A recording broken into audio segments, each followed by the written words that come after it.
The realtor's text message brightened my phone screen with optimism. Everything is ready for tomorrow's closing. That I require your down payment confirmation. As I grinned, gliding my fingertips across the marble countertop of my aunt's immaculate kitchen. After years of meticulously saving every cent, my aspiration of owning a craftsman-style house was finally attainable.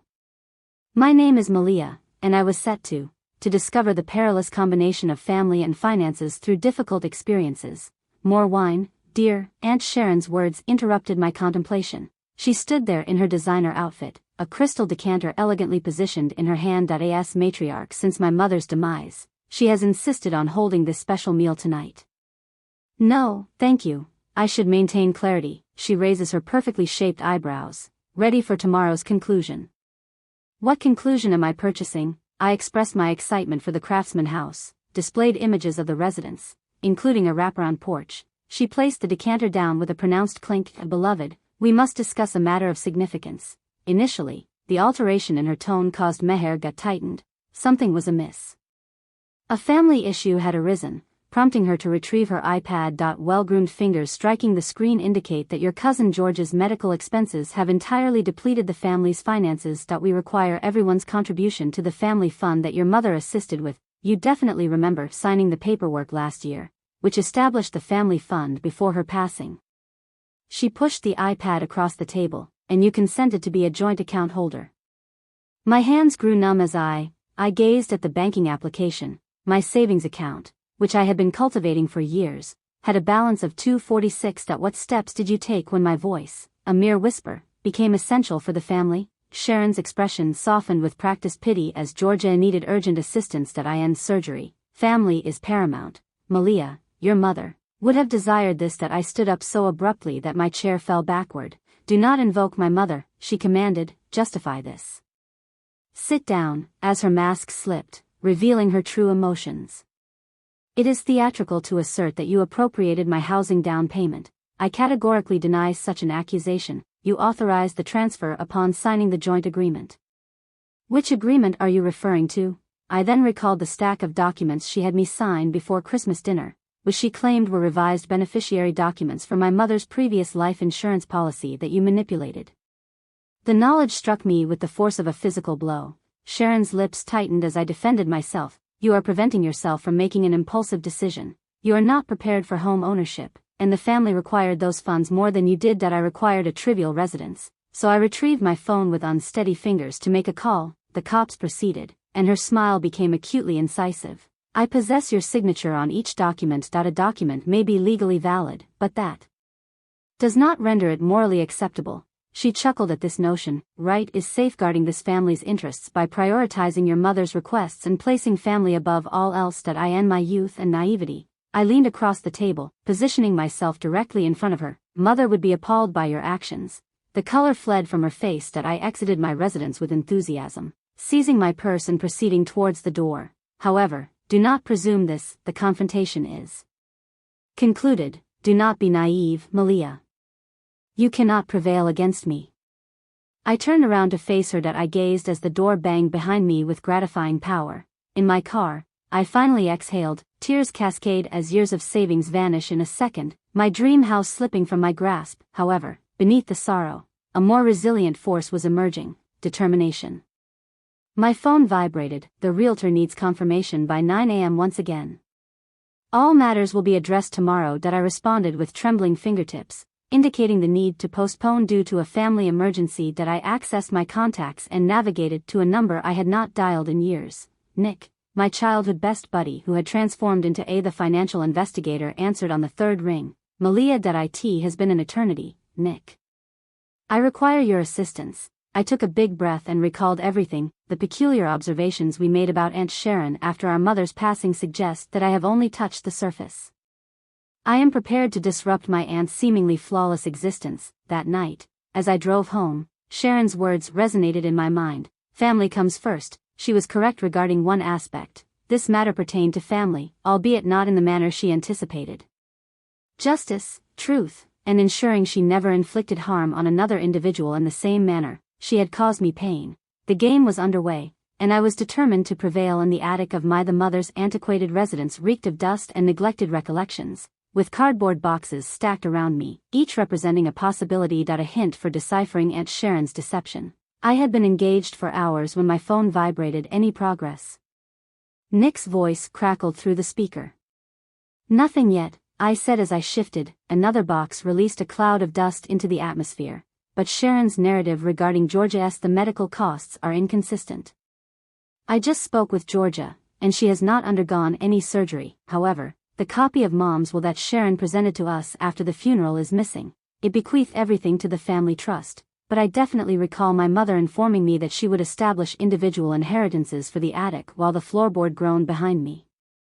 I turned to see my cousin Heidi at the top of the steps, her eyes fixed on me. I will return your call, I muttered to Nick before ending the conversation. What brings you here, Heidi? I could pose the same inquiry, as this still belongs to my mother. Heidi's expression softened when Sharon instructed me to check on you. She is concerned that you may act impulsively, fearing that I might discover something. I retrieved a dusty folder with bank statements that document transfers to offshore accounts commencing the day following, upon her mother's demise. Heidi's hands commenced to fidget with her necklace, a manifestation of her anxiety. Amelia has been cautious since childhood. Please be mindful, Sharon. Is the connection a threat or a warning? She peered over her shoulder. I should not disclose this, but last year, when I inquired about any irregularities in my trust fund, it was peculiar. Inexplicably, both my job applications and my rental application faced rejection. Sharon directed you to the folder, and Heidi acknowledged this. She has Fletcher, the family member. Hazel manages all financial concealments related to her mother's former business, and she retains a lawyer. Heidi approached her partner, who had been collaborating with her for years, and lowered her voice. However, Sharon erred in her dealings with you. She became avaricious and extracted an excessive amount. Simultaneously, resulting in AI retrieved my phone and commenced photographing the bank. Heidi, assist me in subduing her. I paused. I cannot publicly resist her. Nevertheless, she reached into her purse and extracted a little key that unlocks mother's antiquated filing cabinet at the lakeside residence. Sharon is unaware that I own it. As I retrieved the key and a scribbled letter fluttering from among the bank statements. In my mother's recognizable handwriting. My beloved Malia, if you are reading this, everything has gone awry. Do not trust the official. The authentic document is with Marcus at Coastal Credit Union. Sharon must remain unaware. Love, Mom. Hands trembled. Were you aware of this? Heidi shook her head. However, it is evident Aunt Sharon has been altering family history for years. Suddenly, the attic door banged, followed by heavy footsteps downstairs. Heidi swiftly murmured while ascending the stairs. Seizing the documents and thrusting them, Fletcher emerged at the top of the stairs, acting nonchalantly as she placed items into her bag. A fine outfit incongruous among the dusty boxes that Sharon instructed me to examine. Heidi stated effortlessly that you are merely assisting Malia in organizing some old memories. Indeed, cousin, I compelled a smile. Nothing of significance here. Merely Fletcher's gaze. Sharon indicated that you may be distressed with the family finance issue. Perhaps we should deliberate on this in my office. There is no necessity, I stated while rising. I now get that family takes precedence, correct? He nodded slowly in affirmation. I appreciate your rationality regarding this matter. As we went down the stairs, Heidi grasped my hand 3 times swiftly. Our childhood echoed with the signal to meet later. Nick awaited in his car around the corner as I discreetly approached. I retrieved my phone from the passenger seat and displayed the bank statement photographs to him, indicating that this situation is more significant than we anticipated. He mentioned that while perusing the photographs, these transfers are, can you trace them, sophisticated professional? It will require time, but, Malia, he regarded me with seriousness, as if to confirm the accuracy of my observations. This situation transcends mere savings. It may constitute significant financial theft. I reflected on my mother's note regarding Heidi's admonition over the years of manipulation. I was just beginning to comprehend clearly. I stated this since I am finished being accommodating. The initial action is Coastal Credit Union. It is time to locate my mother's authentic will. Nick commenced operating the vehicle. Sharon will be taken by the surfer. No. I consent to watching my child serve at home residence. As she vanished from view in the mirror. Sherwent. Then, Heidi entered the coffee shop, which was abuzz with morning activity. Sharon, seated opposite her from the pail, appears to be on the warpath. She is aware. You visited Coastal Credit Union yesterday, allowing her to express her frustration while I ordered a latte. The bank manager acknowledged that the safety deposit box belonging to her mother was emptied 3 days after her demise. Would you like to speculate on who signed for access? As mentioned by Sharon and Hazel, according to Heidi, she clasps her hands over the warm cup. They are invariably together when something dubious occurs. Bingo, but here is the manager recalled them due to their dispute in the lobby. As Hazel appeared dissatisfied, Nick approached with his laptop, sliding it next to me while discussing. Hazel, you will want to observe this. He oriented the screen towards us, displaying a sequence of bank information. Every significant withdrawal from your account was succeeded by a deposit into Hazel's offshore account. Heidi leaned forward for hours. Do not forget Thomas. Sharon's ex-husband did not leave her for his secretary. Contrary to popular belief, after discovering something in her files, he threatened to expose her. A week later, his business was audited, resulting in his loss. Everything, Jesus, I murmured. How long has this persisted? Sharon has been manipulating events since prior to your mother's death. The family fund serves only as her facade. The bell above the coffee shop door sounded as Hazel entered, her fancy purse clasped tightly against her cream blazer. Our table became hushed when she noticed us and momentarily halted, exhibiting an expression akin to remorse. A look passed across her face, then she turned and raced away, prompting Nick to say, "Follow her. I will monitor her vehicle. I am currently with Hazel in the parking lot." She accelerated her pace, indicating that I had nothing to convey to her, not even a single word regarding my mother's safety deposit box. She halted so suddenly that I nearly collided with her. You fail to comprehend what transpired. Hazel surveyed the vacant surroundings before elucidating the situation to me. The parking lot is not located here. Please meet me at the old boathouse on the lake at 3 o'clock. Come. Before I could reply, she abruptly entered her Mercedes and accelerated away. Well, that was dramatic, Heidi remarked. Are you truly going alone? Certainly not. Nick will accompany you. Nearby, I examined my phone. A text from Fletcher had just been received regarding a recent discussion, office developments at 2 p.m. He is attempting to intercept us, Heidi remarked while reading. Sharon, positioned behind me, is likely becoming anxious. This is advantageous, so let us provide her with a challenge. That I am genuinely concerned. I emailed Nick's banking data to my inbox and then made a call. That I informed Fletcher that I would attend, but I will present evidence of fraud. The decision to be either part of the problem or the solution is yours. Stillness ensues on the line, followed by the office has a rear door. Utilize that. 2 hours later, I was seated opposite Fletcher in his wooden-paneled office. As he examined the sliding copies of the bank transfers across his desk, his complexion became progressively more ashen. He cleared his throat and stated that this is a serious matter, without jest. Do you wish to inform me, why have you been assisting in concealing it? He adjusted his tie. Your aunt can be rather. She possesses knowledge that could jeopardize my career. Consider it an instance of blackmail to be included in the list. He leaned forward, urging Fletcher to assist in taking her down or to succumb with her. He fixed his gaze on the documents are stored on a USB drive located in her personal safe. I lack access to everything, but Heidi does. I mentioned that Sharon has trust in this matter. She is to water the plants in her absence. Fletcher glanced at his watch. Sharon possesses The charity board meeting is scheduled for 4 p.m. The safe is located behind the painting in her study where I stood. I will be tardy to my meeting with Hazel. Hazel's head abruptly lifted. Do not trust, Malia is not as she appears. What do you imply by that? However, Fletcher was already rearranging documents while evading my gaze. Exercise caution, and Malia, I observed these documents, and we did not have this discussion outside. Nick was waiting in his car. What transpired? There has been a change of plans. We must enter Sharon's residence promptly. I presented him with Fletcher's text, including the safe combination, prepared to disclose some information, breaking and entering to unveil fraud and larceny. He smiled. As we approached Sharon's residence, my phone vibrated with a message from an unidentified number. Your mother attempted to intervene as well. Do not replicate her errors, Nick. I stated softly, I believe we must ascertain what my mother experienced. A significant event. He tightened his grasp on the steering wheel. Let us address one matter at a time, beginning with an examination of that. I nodded in affirmation while observing Sharon's mansion enlarge in the windshield. Today, It will unfold in one manner or another. Everything would change as the security code emitted a green beep while Heidi guided us into Sharon's residence. My heart raced as we stealthily approached the study. Heidi murmured about Sharon's meetings, occasionally. The end concluded prematurely as Nick stood guard at the entrance while I adjusted the painting, an ostentatious oil landscape that unveiled themey fingers trembled as I entered the combination Fletcher had for the wall safe behind it. Upon the safe's successful opening, I inhaled deeply and reached inside, my palm closing around its contents. Adjacent to a USB drive are various folders. And what is this?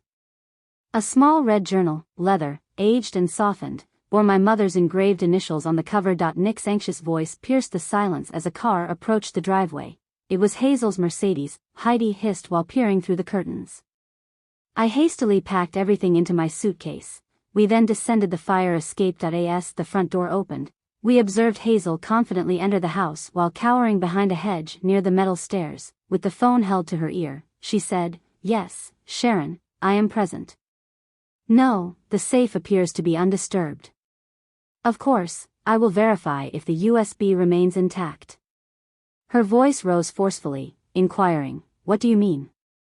Fletcher beckoned Nick and pulled my arm, indicating it was time to leave, so we hurried to his parked car. As we departed, I observed Hazel emerge from the house, anxiously calling her phone. "Too close," Heidi said from the back seat. "What did you discover?"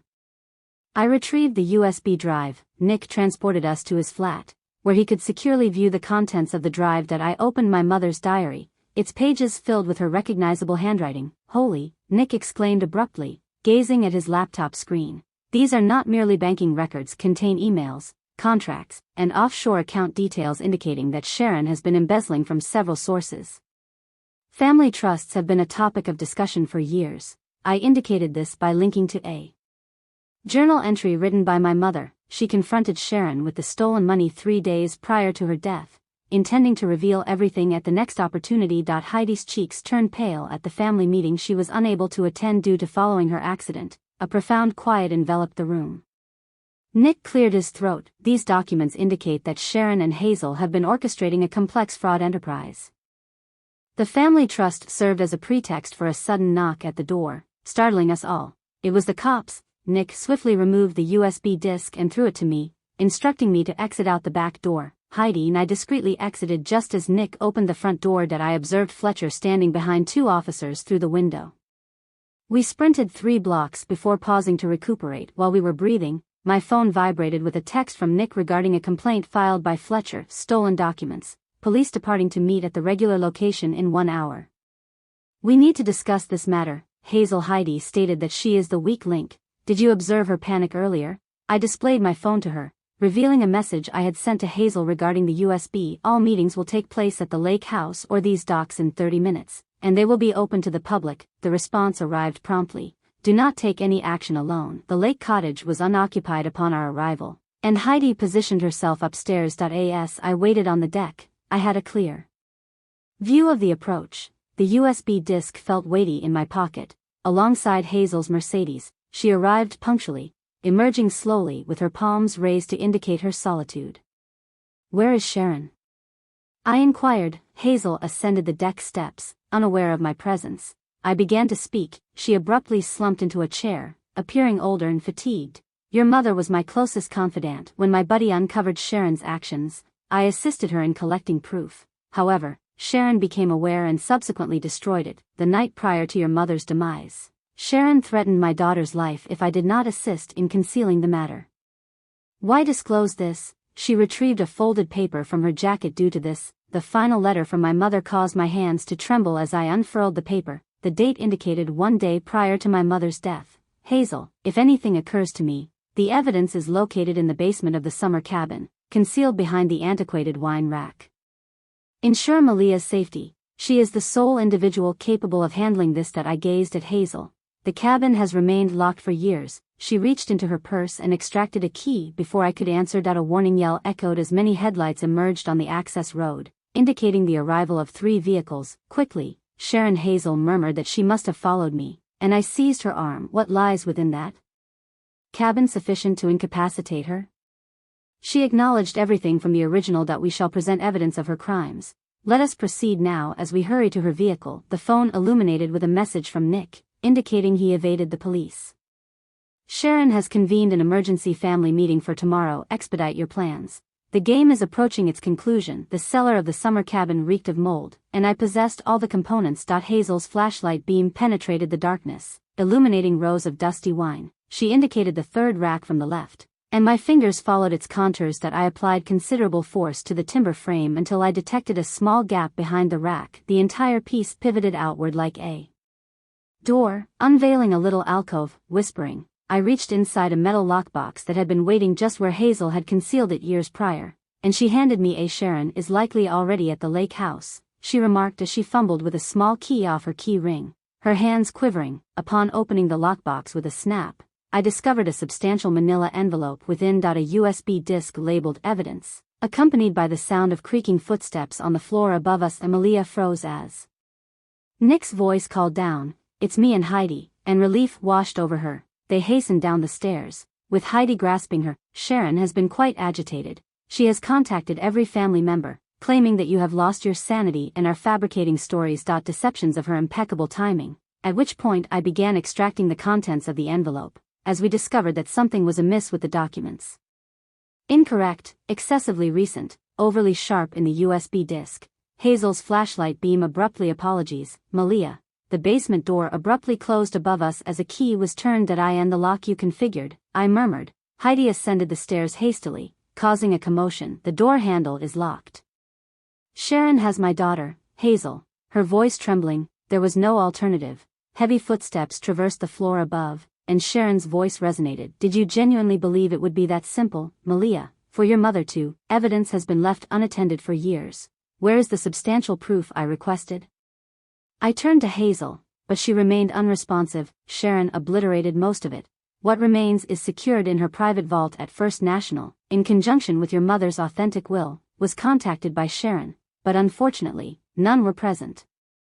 The cops are en route. Malia's act of breaking and entering is a grave offense." Nick extracted his phone. There was no signal. Hazel informed Sharon that jammers are thorough in their considerations, and I took advantage of the opportunity. Hazel pointed the spotlight toward the little window near the ceiling and instructed Nick to provide a boost, cautioning him not to proceed further. Sharon stated that those windows are now barred. "Here is the forthcoming course of action. The police will apprehend all those trespassing with stolen documents in their hands, which constitutes a significant scandal, unless what is indicated by the sign, renounce your rights to the family trust and depart. I will inform the police that it was all a mistake. That it may seem severe in the dim cellar. Do you genuinely believe I am concerned about the money? This pertains to your actions towards Mother." The silence above was overwhelming. "Exercise caution, Malia," Sharon eventually remarked. "Accidents are hereditary." Heidi gasped as Nick seized my arm. Even Hazel appeared astonished. "Did you just admit to murdering my mother?" "Of course not," replied Sharon. "It is important to note that tragedy can affect anyone, including the young." While she said it, I was scrutinizing the ancient, rusty bars on the window. "Despite the presence of healthy individuals even tonight, frame Nick, I inquired if you copied those documents from the USB disk." He nodded. "To send them anyplace via encrypted email to my work account, which is why I intervened. My mother's diary," as Sharon replicated the same error with me that she committed with Mom. She miscalculated how, having accumulated substantial proof. I raised my voice and cried out to Sharon, "Hey Aunt Sharon, do you recall Mom's old diary? I have emailed photographs of every page from your safe to the family email list. This includes the records of your threats prior to her demise. Please verify the authenticity." Your footsteps hastily retreated from the door, followed shortly by Sharon's scream. Anger echoed through the house as Nick violently struck his shoulder. Upon striking the window frame once and again, the entire frame dislodged on the third impact. From the decaying wood, I glanced at Hazel, who shook her head and stated, "I will keep her." Distracted, "Save your mother's name, Malia." We exited just as the police arrived. Sirens wailed in the distance. As I traversed the woods, I could still hear Sharon's fury resonating from the cabin.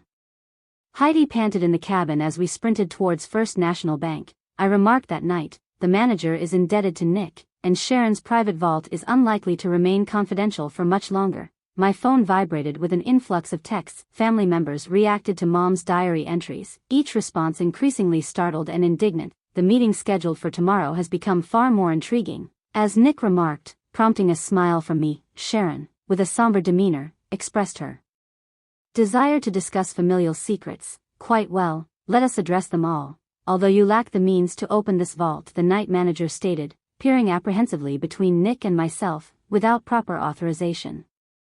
Marcus. Nick leaned forward. Recall when I assisted in exonerating your brother from fraud allegations. It is now time to reciprocate. The manager wiped his brow. Sharon will sue the bank while she is preoccupied with the FBI. He read the entry from March 15th in his mother's journal across his desk, and his eyes opened. This text pertains to money laundering and more. I met his gaze. My mother had died 3 days ago. Days after writing that, Marcus immediately got up and instructed me to follow him to the vault area. The area felt colder than the remainder of the building as Marcus's key card emitted 3 beeps before the hefty door opened. He indicated Vault 247, guiding us along a small corridor, stating that we had 15 minutes. Prior to the security system resetting within Sharon's vault, we discovered piles of documents and USB drives, sealed envelope labeled, Original Will received by Margaret Stanley. I exhaled deeply. As I opened the envelope, I trembled while Nick captured images of everything else with his camera. Amalia, please examine the transaction records for this offshore account. A text illuminated my phone. Sharon has been pilfering from more than just your family. Sharon has contacted the police again. Heidi. We must expedite our actions, I stated while hastily packing. I inserted the wheel into my jacket when the vault door abruptly began to close. No, Nick. He wedged his foot in the gap, but it continued to shift. Marcus overrode the manager's command. The intercom emitted a crackling sound as it conveyed, I apologize, Sharon is present with security. A hard clunk seals the door, trapping Marcus inside. We are inside, and Nick remarked into the darkness, this is less than ideal. I extracted it. I utilized my phone's light to scrutinize the paperwork we discovered. At least we have obtained what we sought, authentic proof of my mother's will. Regarding Sharon's offenses, they will be inconsequential if we perish in this location. The intercom emitted static once more. Sharon's voice resonated within the vault. Having discovered something intriguing, beloved niece, you murdered her, did you not? I indicated that mother would reveal your actions, prompting you to orchestrate her demise. Such a vivid imagination, however, given your keen interest in the facts, allow me to disclose what truly transpired regarding your mother. Nick was scrutinizing the vault. He caught my eye and nodded slightly while I illuminated the door's hinges with my phone's light. Sharon asserted that your mother was weak, believing that everyone deserved compassion. She desired an equitable distribution of the family riches by dissolving the trust and allocating each individual's part. Can you envision that? Someone squandered all that meticulously controlled capital, prompting you to intervene. I attempted to persuade her and presented an offer. She sought cooperation, yet she was resolute in her intention to dismantle what I had established. The compromised brake lines in her vehicle were a tragic consequence. However essential, Nick halted. I sensed the blood drain from my cheeks. Did you just admit to commit murder following a recorded bank security system's quiet? Then chaos ensued outside. The numerous shouts echoed as a substantial object struck the door's mechanism. Life swung open to disclose Heidi accompanied by Marcus and 2 FBI agents. She raised her phone to record the moment. I invoked the favor you referenced. She informed Nick that the FBI was involved. We apprehended Sharon, who lay face down on the floor with her hands restrained behind her back, sparking significant interest in her financial operations. You foolish girl, she exclaimed, spitting at me. You have no comprehension of what you have done. The agents expressed gratitude for your confession, and with the proof recently obtained by Miss Stanley, we now possess precise knowledge of the situation. Sharon Mills, you are under arrest for fraud and embezzlement. As they escorted Sharon away, Margaret Stanley was murdered, and I held my mother's will tightly to my chest. Nick stated that we still have the family meeting scheduled for tomorrow. Heidi. The entire family heard Sharon's confession, which I was streaming live to the family group chat, and smiled grimly. My phone vibrated with a message from Hazel. Sharon's daughter assisted me in my escape. I will provide testimony on all events. Inform your contacts. The subsequent hours transpired in a haze of FBI interrogations and documentation. Dawn processed us. We gave our statements, and Nick detained Sharon without bail at my apartment. Heidi and I sat at my kitchen table, with empty coffee cups strewn between us. The family gathering commences in 4 hours, Heidi inquired about the strategy as I meticulously examined my mother's will. We disclose all pertinent information on Sharon's plots concerning our mother's murder and the intended distribution of the trust. Years ago, people would be astonished. Nick cautioned that some may not accept it with anger. I assert that I upheld the will. My mother provided explicit directions for equal distribution of shares. Everyone, even Sharon, apprehended that it was time to rectify matters as Heidi extended her hand across the table and grasped mine. Your mother would be proud. I watched the sunrise from my window, but I have to finish first. Nick, could you transport me to the graveyard, please, to inform Mother that we have ultimately achieved justice. The truth had cost her life, but now it would finally restore our family. Tension charged the family meeting room as I recognized faces occupying every chair around the large wood table. After years of absence, Georgia, seated immediately across from me, turned toward me with an anxious gaze, her fingers tapping nervously. Fletcher, positioned in the corner, appeared disinterested and as though he would prefer to be elsewhere. Before we commence, I stated while standing at the head of the table, often occupied by Sharon, I wish to express my gratitude to everyone for. Is it true that Georgia exclaimed this on such short notice? Regarding Sharon's incarceration, I acknowledged it, but there is significantly more to the story. I assumed the role of mother. The diary on the table prompts me to recount the true events about my mother. The room became hushed as I perused the concluding entries. Mother's suspicions regarding Sharon, the threats, and the revelation of missing monies. With each syllable, the anxiety intensified. It is implausible. Uncle Robert, Sharon claimed that Margaret's death was accidental, but she was frequently dishonest about several matters. Heidi stood next to me, articulating her statements as she played the recorded confession from the bank vault, the cries of which echoed through the Georgia room. Commenced weeping. Uncle Robert's visage became purple, as corroborated by the FBI. All of Nick's contributions pertain to the distribution of Sharon's financial documents. She has been embezzling from all of you for years. The family fund served as a facade for her personal accounts. What about our trusts, Aunt? Patricia insisted on our inheritances, and I retrieved Mother's original document after our mother's death. We intended to distribute everything equitably. However, Sharon withheld the will and created a counterfeit version. In an effort to assert dominance, Fletcher advanced and cleared his throat, stating, I can confirm this. I assisted Sharon in fabricating the false will about Uncle Robert's estate. His chair fell backward. Sit down, Robert, I replied firmly. Fletcher's already admitted to the FBI in return for clemency. However, he is not the sole individual who assisted Sharon. The door opened, and Hazel entered. Numerous individuals began shouting simultaneously. Hazel raised her hands to request that I explain everything for the following 30 minutes. Minutes documented Hazel's exposition of Sharon's prolonged manipulation and deceit, the concealed accounts, and the family subjected to threats. Georgia questioned why Hazel, who had meticulously created a network of deception to maintain control over everyone, would now reveal the truth. Wiping her eyes, Malia Hazel stated that she acted as her mother did. Could she not gather sufficient proof to safely implicate Sharon? I opened my laptop to display account statements. These figures represent your actual inheritance amounts prior to Sharon's embezzlement, as indicated by the FBI, which has immobilized all her assets upon her confession, and these records can return everything to its rightful state.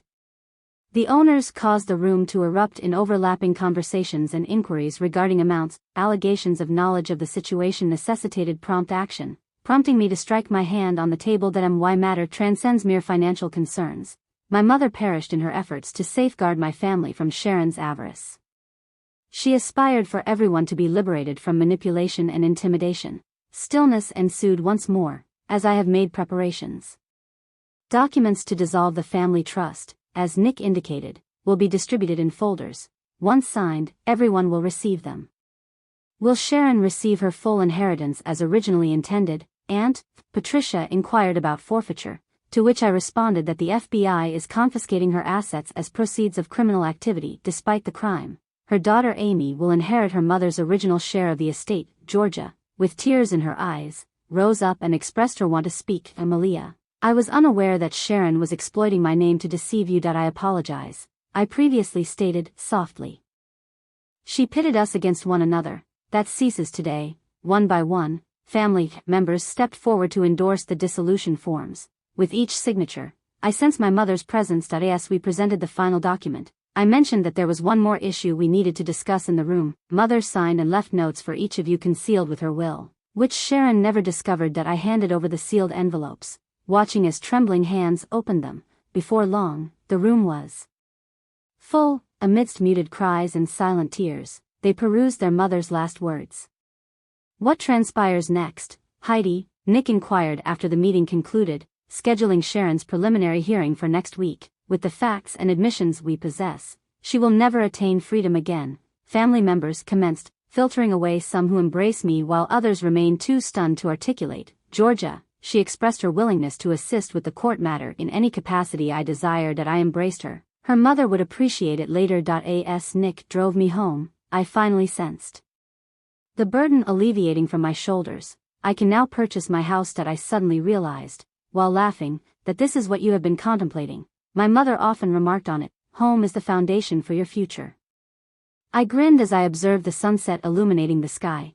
It is time for me to construct. My phone flashed with a text from the realtor indicating that the Craftsman house remains available. Prepared to go, I said affirmatively that I am ready. For the courthouse stairs were congested with media as Sharon was escorted out in handcuffs. She met my gaze as she exchanged her fashionable attire for prison orange, her impeccable makeup now absent. For an instant, I observed an unprecedented display of defeat in her demeanor, as Nick remarked while squeezing that my hand has no option of parole. Heidi embraced me from the opposite side. On one hand, it is truly concluded. On the other, not entirely, I remarked, observing Sharon go into the distance. I and the jail transport truck. There is one final task. The journey to my new residence felt this time. The Craftsman's wraparound porch greeted us with late afternoon sunlight, and Georgia was present. She was already waiting on the steps, holding a package. I found these in Sharon's storage unit, she remarked as we approached. Old family photographs that you may like to utilize for the interior of the vacant house. The rooms resonated with potential as Nick and Heidi commenced unpacking boxes. While Georgia and I organized the photographs, she pointed to the floor, holding out a fading photograph, and remarked, "Look at this one. It's your mother and Sharon." The teenagers appeared genuinely content together prior to the corrupting influence of money. Young Sharon smiled at the camera with her arm around it while I captured the photograph. On my mother's shoulders, both naive and oblivious to the future. The doorbell rang as Hazel stood on the doorstep, accompanied by her daughter Amy. We presented a housewarming gift, which Amy extended towards us. A small pot of herbs. Mother mentioned that Aunt Margaret cultivated these in her kitchen. Hazel smiled at Basil, as she often did. I mentioned that a home needs a living element to grow with it. I welcomed them inside and observed Amy. They drove toward Georgia, sharing photographs, recounting stories, laughing over past memories, and forging new ones. Connections that Sharon had endeavored to avert arrived next, with Fletcher holding. Ahe retrieved a heavy folder containing the final papers, confirming that all inheritances had been appropriately dispersed. A set of keys belonging to you for your mother's lake cottage and the real estate. The agent can list it at your convenience. I am not selling it. As I previously stated, keys. Mother cherished that location. We shall utilize it for authentic family meetings henceforth. As the afternoon transitioned into nightfall, additional family members arrived with meals. Uncle Robert fitted new security locks as his wife assisted in organizing the kitchen furniture and memories of their relative. Thomas established the Wi-Fi network, and the house gradually filled with voices and laughter as Nick located me on the porch. "Are you seeking a respite from the turmoil within you?" he inquired. "Offering me a glass of wine is preferable to merely satisfactory." I observed my genuine family collaborating via the window. To create something novel. I reflect on my mother. She desired this, not merely the superficial. Despite the uneven distribution of wealth, this family supports one another instead of undermining each other. She would be proud of you. I corrected myself. I could not have accomplished this alone. Heidi emerged and said, "Hey, we discovered something intriguing in one of Sharon's boxes. You must observe this." Everyone had congregated around the dining table. Hazel was carrying a manila envelope containing letters authored by Sharon. However, she never dispatched one. She elucidated that there was one for each family member, including you, Malia. She composed them the evening prior to her apprehension. I unsealed mine gradually, identifying Sharon's meticulous handwriting. Malia, by the time you peruse this, I will have forfeited everything. Stronger than your mother, you were more intelligent, you surpassed me in my own domain, and a part of me takes pride in that. I deluded myself into believing you safeguarded the family riches, but you prioritized the family itself. It is what Margaret would have desired. I apologize for losing track of that, Sharon.